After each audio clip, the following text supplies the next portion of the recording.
Grandma, Mommy says her tummy hurts. Help. Around 9 p.m., I held my breath as I received a call from my 5-year-old granddaughter. "Can I talk to Mommy?" When I said that, my daughter, on the other end of the line, said, "It hurts. It hurts, Mom." My daughter's voice sounded weak. For my usually strong and resilient daughter to say this, the pain must have been severe. I called Dad too, but he said he's drinking and told me to do whatever I want. It's just unbelievable to leave behind his sick wife and toddler and to go drinking.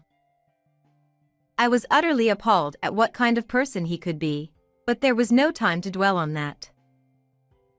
I quickly called an ambulance, and I hopped into a taxi and headed straight to my daughter's house. After about 15 minutes, I arrived at my daughter's house. Inside, despite it being winter, there was no heating on, and the room was cold. My daughter, perhaps trying to bear the pain, was curled up and whimpering, while my granddaughter was crying and gently stroking her back. "Hang in there," I said, embracing my daughter, and she whispered, "Please take care of my child." Then, she lost consciousness. "Where's the ambulance? Hurry up and help my daughter." After about 5 minutes, the ambulance finally arrived, but it felt like a very long time. And on that day, I lost my beloved daughter. I'm Nancy, a 62-year-old housewife. My husband, whom I supported for many years, passed away 3 years ago, and now I spend my days feeling lonely. However, my daughter Meg lives about a 15-minute drive away, and she often comes to visit with my granddaughter Ashley, which helps ease the loneliness a bit. My 5-year-old granddaughter, who resembles my daughter when she was young, is obedient, kind, and really adorable. Meg's husband is named Thomas, and they met as colleagues at the company where she worked and got married. He gave off an impression of being dependable and manly, so I thought he was the perfect person to entrust my quiet daughter to. However, looking back now, I realize I should have taken more time to truly understand his character. After getting married, at Thomas's insistence, Meg chose to become a housewife and support her husband. They seemed to be living happily for about a year after their marriage. However, things started to change in Thomas's attitude around the time Meg got pregnant and Ashley, my granddaughter, was born. He became what you might call a husband wears the pants, acting arrogantly and leaving all childcare responsibilities to Meg while he did nothing, which is quite uncommon behavior among young people these days. One day, my daughter came over looking lonely and shared her concerns with me. "Mom, I might not be able to come over as often as before." "What's wrong? Is something going on?" It turns out that the amount of money my son-in-law gives for expenses keeps decreasing, and now he only gives $500 a month. With my granddaughter Ashley growing up rapidly, the cost of food is increasing, and she also needs to buy clothes for her. So, my daughter has been cutting down on her own food expenses, but now even the bus fare to come to our house has become a burden. Come to think of it, she always used to eat voraciously whenever she came over. Yet strangely, she seemed to be losing weight every time we met. It felt odd to me. I asked her about it many times, but no matter how many times I asked, my daughter insisted that everything was fine. From her demeanor, I secretly worried about her. Since then, I started giving her money and even delivering food to her. However, it was challenging to intervene in their marital issues, so all I could do was to encourage her to contact me anytime she needed. But, I should have taken on the role of the villain and spoken up to my son-in-law at that time. If my husband were alive, he surely would have done so. I still deeply regret my decision at that time, and it weighs heavily on my heart to this day. One cold winter night, around 9 p.m., I received a call from my 5-year-old granddaughter. Grandma, Mommy says her tummy hurts. Please help. When I asked to talk to her mom, my daughter asked for help in a weak voice.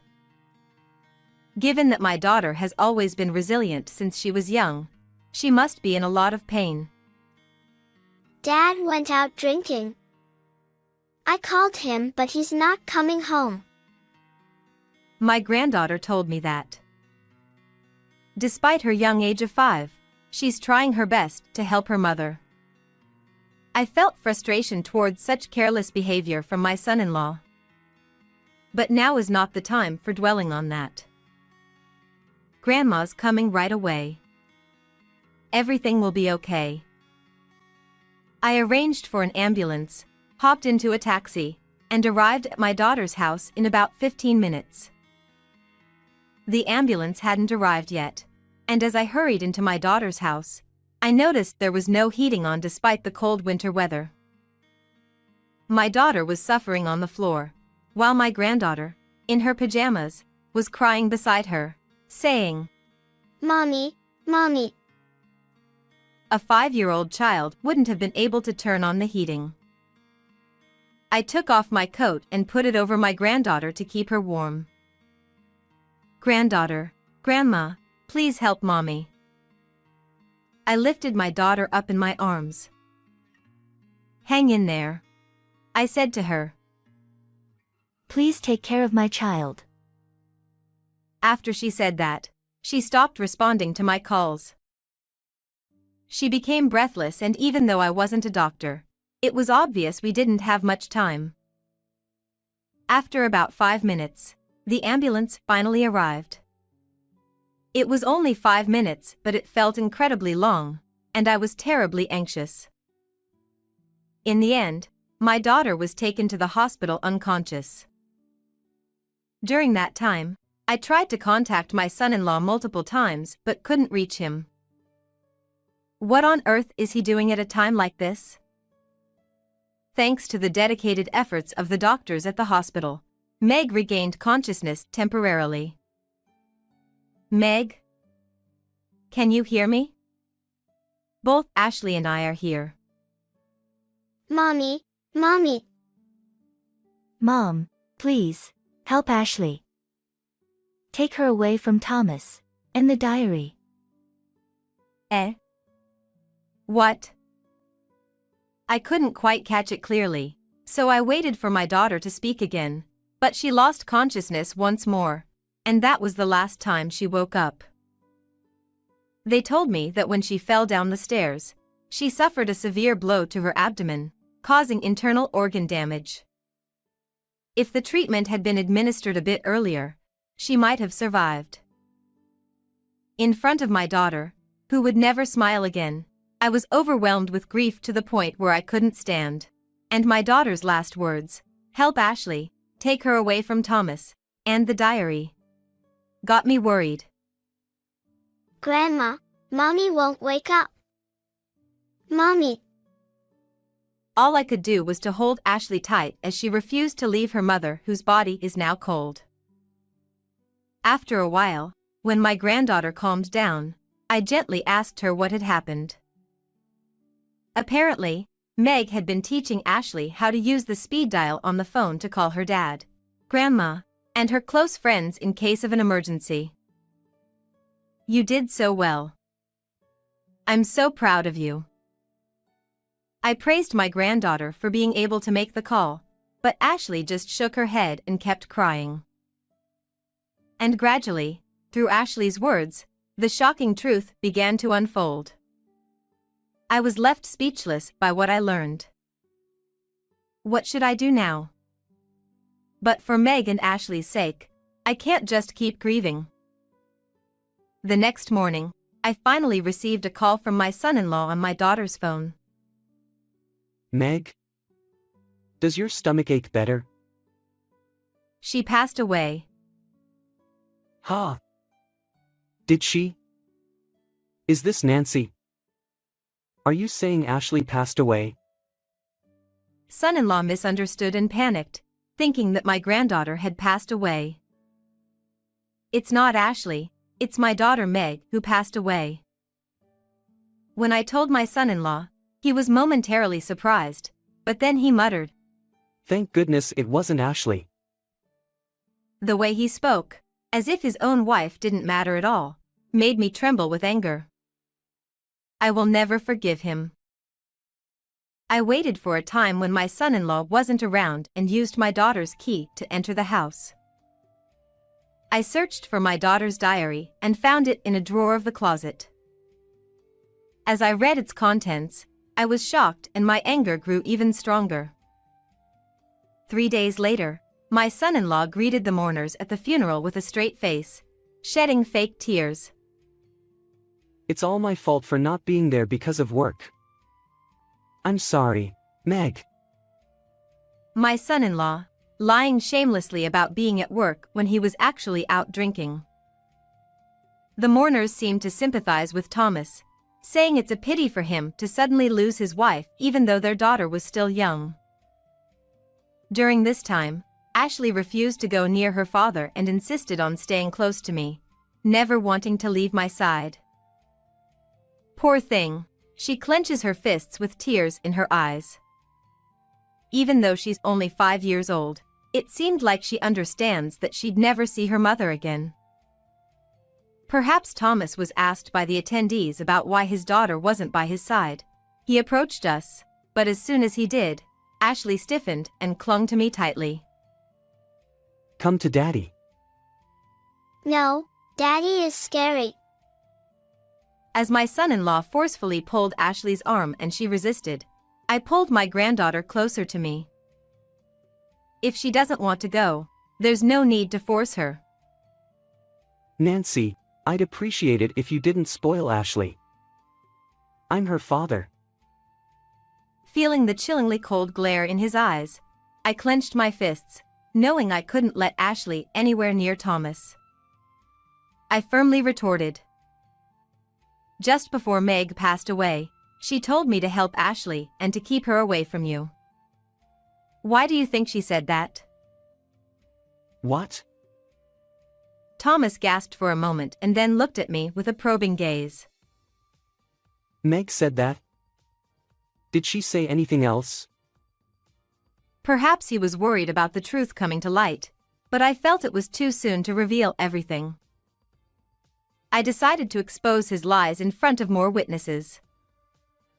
At that moment, the start of the funeral was announced by the officiant, and Thomas reluctantly returned to his seat. Ashley stayed close to me, refusing to leave my side, and sat next to me. Looking around the funeral hall, I noticed many colleagues from the company where Meg had worked before she got married to Thomas. They were all genuinely saddened to bid farewell to Meg. The way my daughter had always treated everyone with kindness was remembered, and tears welled up once again. Why couldn't I have helped her sooner? I feel so powerless. I was frustrated and overwhelmed, and I felt like I was about to go crazy. But then, my granddaughter Ashley tightly held my hand. Amidst the sadness, the funeral proceeded, and my son-in-law stood up to deliver the eulogy. My wife fell down the stairs and suffered a severe blow to her abdomen. I can't believe something like this could happen from such a small accident. We were a happy couple, and never had a single argument. Meg, please come back. He put on a passionate performance, his face turning red, his voice trembling, and tears streaming down his cheeks. His convincing acting moved the mourners to tears as well. Then, Ashley, who had been sitting quietly beside me, suddenly stood up and pointed at her father. Liar. Wasn't it Daddy who kicked Mommy's tummy? Ashley clenched her lips tightly, glaring at Thomas, but tears streamed down her cheeks. Huh? What's going on? But he said she fell down the stairs, right? There was a murmur among the mourners. It was understandable. What Ashley had just said was completely different from what Thomas had told us. Suddenly faced with this unexpected turn of events, everyone seemed bewildered. Thomas, in response to Ashley's words, hurriedly tried to cover up the situation. Ashley, are you upset because Mommy was gone when Daddy was at work? But you shouldn't tell lies. Daddy kicked Mommy and pushed her down the stairs. Then Daddy went somewhere. After that, Mommy cried saying her tummy hurt. Really, really hurt. Yeah, that's right. Mommy's tummy hurt when Daddy wasn't there, so it's not Daddy's fault. I called Daddy to help Mommy, but he said he was drinking and told me to do whatever I want. So, I called Grandma. Ashley, don't say anything more. Thomas, noticing the rising voices of condemnation from the attendees, hurriedly approached Ashley and tried to forcibly silence her. I stood in front of my granddaughter and glared at Thomas. Old lady, stay out of this. Back off. He tried to push me aside, but I pulled out a notebook in front of him. It was Meg's diary. In this diary, it's written what you have done. Everyone, please listen. As I sought permission from the attendees to start reading, Thomas tried to intervene, but some of Meg's colleagues restrained him. I borrowed the microphone from the host and began reading meticulously, ensuring not to miss a single word. There, it was passionately detailed how she had been subjected to verbal abuse from her husband on a regular basis, how she had not been provided with adequate financial support, and how she had been suffering. Additionally, it was written that whenever Thomas was in a bad mood, he would hit or kick her, resulting in constant injuries. The description of such suffering was so painful to read that it became almost unbearable. It seems that Meg wanted to divorce, but even if she wanted to, Thomas threatened her, saying he would never let go of Ashley, leaving her unable to do anything. At the end, there were words written with trembling hands. It hurts. Mom, help me. I couldn't stop crying. The harrowing contents of the diary prompted cries that sounded almost like screams from Meg's close acquaintances. Meg had endured this in silence, unable to confide in anyone about the truth. Shut up. I was just disciplining my wife. It's Meg's fault for not being able to handle household chores properly while raising the child. Didn't you use her as a punching bag for your stress? I know you didn't even provide enough living expenses. I was giving her $500 a month. It's Meg's fault for not being able to manage it. You can't live on just that. She was even sacrificing her own meals, yet you were doing whatever you like. It's my money, so I can go wherever I want, right? Only $500 for living expenses. Hitting and beating as discipline. Was he in a pub? There's a murmur spreading among the people around, and everyone is giving Thomas suspicious looks, whispering to each other.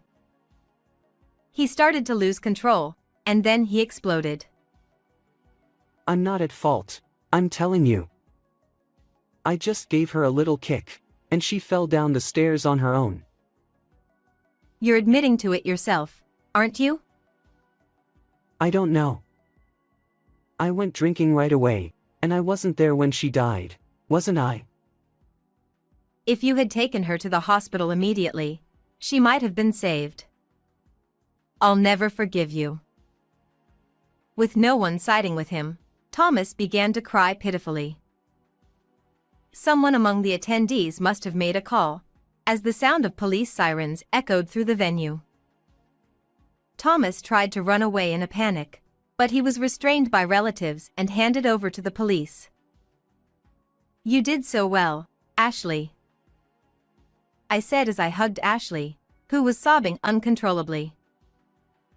The police, after examining my daughter's body before burial, found evidence.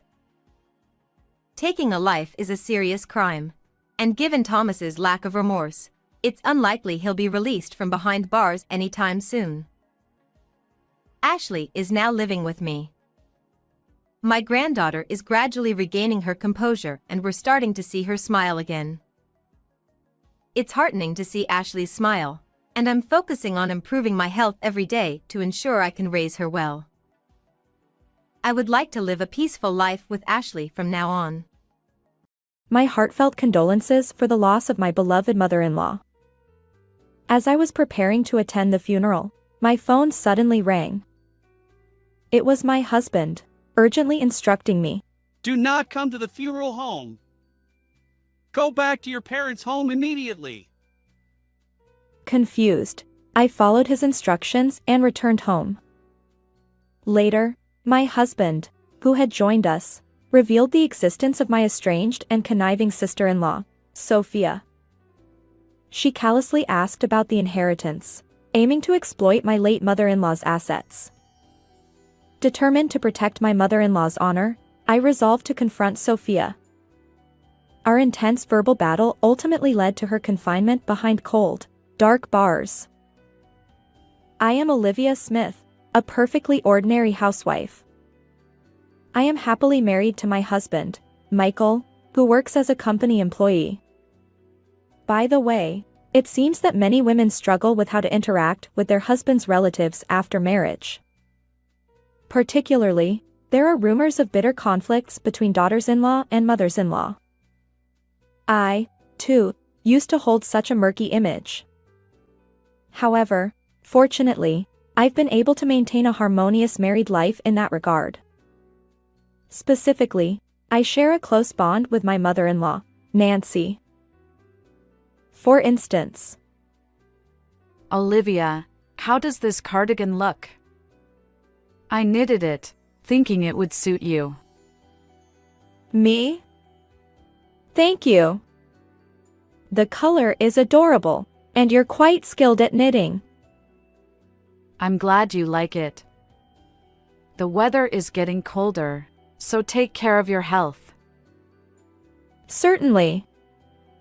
Oh, by the way, would you be willing to teach me knitting sometime? And that's how it goes. Nancy's smile always radiates warmth and kindness. I've relied on her assistance countless times, and she has even provided financial support. I love my gentle mother-in-law, considering her like a second mother. However, Olivia, it seems that Mom passed away at the hospital. the news of Nancy's passing arrived just the other day. I was shocked by her death and couldn't eat for a while. But this is a reality I must accept. Reflecting on it, Nancy had been battling terminal cancer for several years, enduring continuous chemotherapy treatments. Her struggle must have been incredibly difficult. Whenever I visited her, she would greet me with a smile. I'm sure she pushed herself to appear strong and not burden us with worry. For her sake, I can't keep crying forever. Let's bid her farewell with at least a smile. With that thought in mind, I prepared to attend my mother-in-law's funeral at my in-laws' home. At that moment, my smartphone, which was placed on the table, began to ring. Curious, I glanced at the screen, and there it was, the caller ID displaying my in-laws' number. Screen. Perhaps my husband, who had gone ahead for the funeral preparations, forgot something. I picked up the phone with a light-hearted feeling. However, Olivia, is that you? Do not come to the funeral home. Go back to your parents' home immediately. his urgent voice echoed from the phone. What? Go back to my parents' home? And why are you so flustered? I apologize. There's a bit of trouble at the venue. I'll explain more when we meet. Naturally, I was perplexed by my husband's words. What kind of trouble could it be? And it was the first time I'd seen him so agitated. Understood. Calm down. For now, I'll head to my parents' home as instructed. Take a taxi. I'll be there soon too. See you. With that, he hung up. Honestly, my mind was filled with question marks. But if Michael said so, there must be a valid reason. And so, driven by an unusual sense of urgency, I changed my destination from my in-laws' home to my own parents' home. Olivia, what's going on? Isn't today Nancy's funeral? Well, come on in for now. Let's talk inside. Both my parents were surprised by my sudden return home. When I explained the situation, they exchanged puzzled glances, mirroring my own confusion. And without my husband's arrival, there was no way to explain everything. We waited nervously at my parents' house. About an hour later, my husband burst in. Olivia. Are you okay? I'm fine, but wait, what happened to your hand?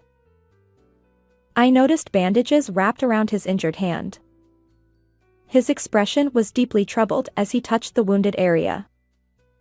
Then he proceeded to explain the events related to my in-laws and the troubles that had unfolded at their home. Actually, it seems my husband has an older sister named Sophia. However, this Sophia was quite a rebellious child who caused trouble for the family since childhood. Apparently, she has been in and out of police custody countless times. Despite all this, Nancy, my mother-in-law, never abandoned her daughter and continued to apologize to those around her. Nancy even shouldered the debt Sophia had accumulated. Sophia promised to repay the debt, pleading with her mother. But then she broke that promise and left home. Sophia was estranged from my husband's family, and until today, they hadn't heard from her. Yet, on the occasion of Nancy's funeral, Sophia appeared at my husband's family home. Although time had passed, Sophia's behavior hadn't matured much. The words that came out of her mouth were shocking. Mom's dead, right? How much inheritance will I get? Understandably, my husband was furious. Was that really the first thing a daughter said upon her mother's passing? He then angrily informed Sophia that she had long been disinherited. And according to Nancy, her daughter was no longer Sophia, it was Olivia, me. Huh? Olivia? Who's that woman? It's unthinkable that she can inherit while the actual daughter can't. Sophia, upon learning this truth, turned red with rage. She snatched my husband's phone, hurled unsettling words at Michael and me, and drove away from the family home. My husband's injured hand was the result of her biting him during that confrontation. I immediately remotely locked the phone, but I was concerned that information like the address and Olivia's face might still be accessible through the contacts or photos.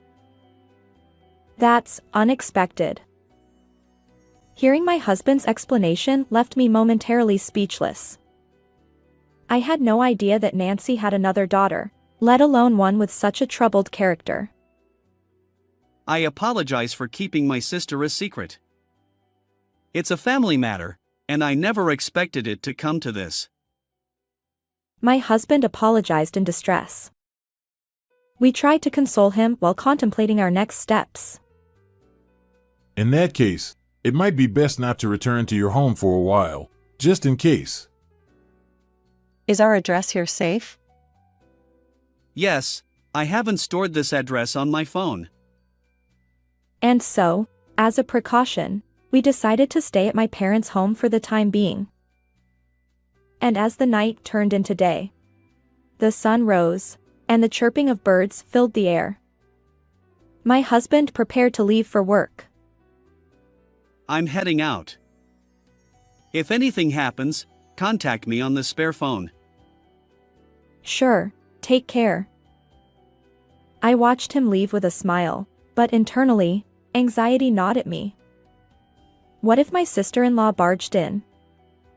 What if she attacked us? These worries consumed my thoughts. Whenever I closed my eyes, Sophia's enraged face from the incident at my in-laws' home haunted me. Yet, life at my parents' house remained surprisingly peaceful. Days passed without any significant changes, and the tension that had plagued me gradually eased. Perhaps Sophia's intrusion would naturally fade away. That's the optimistic perspective I held. And then, things began to unfold. A police officer arrived at my parents' home from the nearby police station. Excuse me. Are Mr. and Mrs. Smith here? I felt a sense of unease and cautiously asked. What's this about? As it often happens with premonitions, my bad feeling turned out to be accurate. The officer explained that our home had been broken into by a burglar, and they had just received a report from the scene. I immediately contacted my husband and rushed home with him. Upon arriving, we discovered the interior of our house in disarray. Drawers were pulled open, and it looked as if a storm had swept through. Were any valuables stolen? Prompted by the officer, we conducted a thorough search of our home under their supervision. Thankfully, important items like passbooks appeared to be safe. However, several $100s in cash that we had kept in the dresser was missing. Interestingly, according to interviews with neighbors, they had seen a suspicious woman near our house over the past few days. Apparently, she had been shouting things like, "Come out," and "Give back the money," in front of our home. I turned to my husband. Michael, could it be? Most likely, no, almost certainly Sophia. He nodded while looking into my eyes. We explained the recent altercation with my sister-in-law to the police, the disruption during my mother-in-law's funeral, the incident with my husband's stolen phone, and his injury. Fortunately, the police responded relatively swiftly, likely due to our prior report about the phone. Afterward, we were called back to the police station for further detailed questioning, and as the day began to fade, we finally returned to my parents' home. The burglar was swiftly apprehended. As it turns out, the culprit was indeed my sister-in-law, Sophia. According to the police, she had audaciously stayed at a hotel near the crime scene after the break-in. She was even casually receiving room service massages when they caught her. Of course, all those expenses were paid using the stolen money from our home. While she admitted to the crime itself, she denied any involvement in the burglary. The situation is more complex than a straightforward case of a family member committing a crime. Nevertheless, we found ourselves summoned to the police station once again. We were escorted to a room by an officer, and there sat a woman with flashy-colored hair, wearing a disgruntled expression. She spoke indignantly, addressing my husband. Michael, seriously? It's unthinkable for a family member to do something like this. Sophia showed no remorse whatsoever. It seemed she didn't even consider her actions wrong. Throughout the police interrogation, she maintained this attitude. According to her account, she hadn't broken into our home with the intention of burglary. She claimed to have come to discuss inheritance matters, but since we were never home, she resorted to breaking a window. As for the stolen cash, she insisted it was necessary for her stay at a nearby hotel. In other words, everything was our fault. Her reasoning felt hasty and self-centered. The realization that such a dangerous person held a grudge against me sent shivers down my spine. If I had encountered her alone, who knows what might have happened. Meanwhile, my husband Michael and my sister-in-law continued their heated exchange. After years of absence, you suddenly show up and act like family? It's truly unbelievable. And give back my phone. Fine, fine. I'll return it. You locked it right away, so I couldn't use it properly. Just like you. Besides, family is family, right? Both Mom and I cut ties with you long ago. So the inheritance has nothing to do with you. Exactly. That woman, Mom, left the inheritance to a stranger like Olivia instead of her own daughter. Was she senile or something? Don't you dare mock her. I couldn't tolerate Sophia belittling Nancy. Sophia glared at me and spoke with annoyance. You're Olivia, right? The one who snatched the inheritance I was supposed to receive? I didn't snatch anything. And I never. I mean. Just what? She leaned in, and embarrassingly, I faltered. The words I wanted to say got stuck in my throat. Sophia seemed to see through my hesitation and smirked triumphantly. At that moment, the police officer, who had been observing our interaction, cleared his throat and interrupted. Everyone, calm down. For now, discuss this among yourselves as family. He must have deemed it a family matter based on our conversation. Regarding the complaint and other matters, we'll address those later. With that, he defused the situation for the time being. And so, a few days later, we arranged a formal meeting at my in-laws' home. The guest room was filled with Nancy's relatives, gathered around a large table. Amidst the tense atmosphere, Sophia spoke first.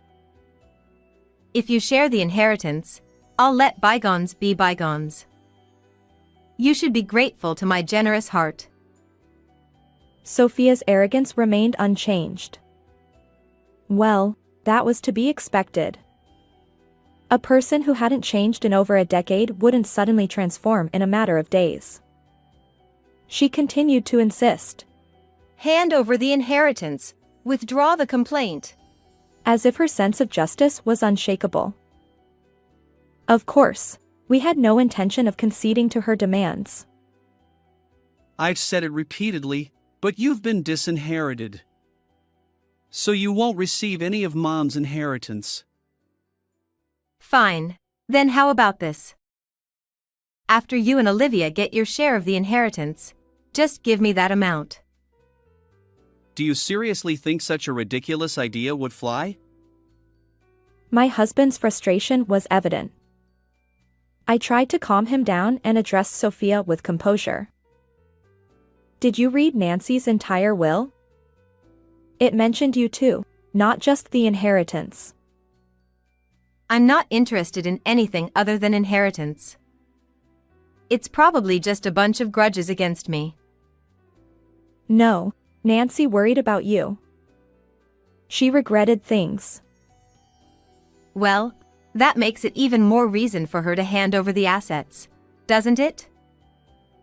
Sophia smirked, visibly displeased. My insides boiled with anger, and simultaneously, I felt an overwhelming sadness. She saw Nancy as nothing more than a convenient tool. Nancy didn't leave you any inheritance because she knew money wouldn't change you. I continued without waiting for her reaction. I won't give a single cent of Nancy's money to someone as despicable as you. Well, well, look who's talking. And a stranger who isn't even blood related has the audacity. I don't need to hear that from someone who disregarded family ties. Facing me directly, Sophia momentarily flinched. Then, her eyes sharpened, and she glared at me. It was an ugly, terrifying expression. But this time, I couldn't look away. There's nothing more to discuss. Now, Please leave, I said, maintaining eye contact with the intimidating Sophia. Soon, she lunged across the table, attempting to grab me. In an instant, the relatives and my husband restrained her. 10 minutes later, the police officer who arrived dragged her away. Throughout, Sophia continued to curse, but by the time she was forced into the patrol car, her spirits had deflated, and her shoulders slumped. She was headed to jail. Our formal complaint had been officially accepted. According to reports, Sophia had accumulated substantial debt from loan sharks. Her excessive fixation on Nancy's inheritance likely stemmed from these hidden financial troubles. Regardless, Sophia is now destined for a miserable life, never to see the light of day again. There is no love like a mother's love, my husband muttered. She brought this upon herself.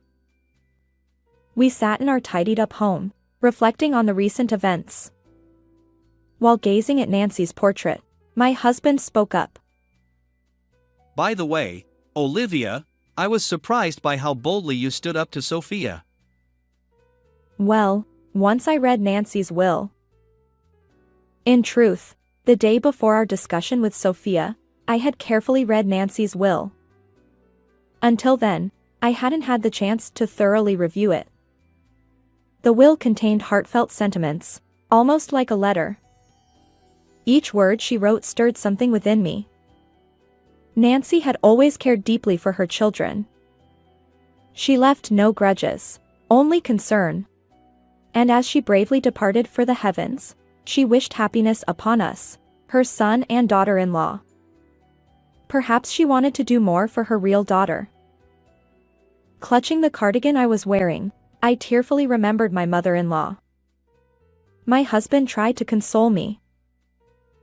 Olivia, could you knit something for me too?